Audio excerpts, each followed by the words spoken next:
So student life is really exciting in Cardiff. There's hundreds of different societies available. So in my first year I got involved in the debating society. So we do practice debates each week on contemporary issues, on moral, ethics and loads of different things like that.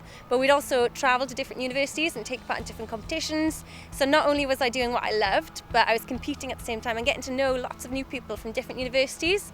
There's so much available in each university, and I'd really recommend that when you join up first year you get involved as many as you can, because that's where you make a lot of your friends and a lot of your memories as well. There's so many opportunities you have that you won't have outside of university, and most of your time's your own, so you can explore whatever you want to do then. I can't fault the societies. The majority of them are so keen for you to get involved in. I chose to start rugby within the medical school from my first term.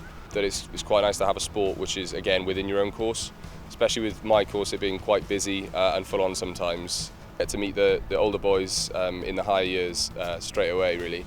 And they can give you experience from all through the course. It's quite daunting sometimes to look ahead at the 5 years and think what exactly it's going to be like, but they can calm you down and give you the experience you need to go on. So I also play a little bit of squash on the side. I'm really bad. One of my friends dragged me along to it, but because there's varying levels of teams in sports at Cardiff, you can start off as a complete beginner, just have a go, see if you fancy it, or if you're really high level, there are like uni teams, first teams that compete to like an international level.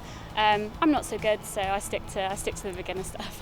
I'd never done a martial art before coming to university, and I thought, well, there's no better time than now, and I've thoroughly enjoyed being part of the karate club actually. So the student mentoring scheme at my university is there to provide pastoral care. We've been through it.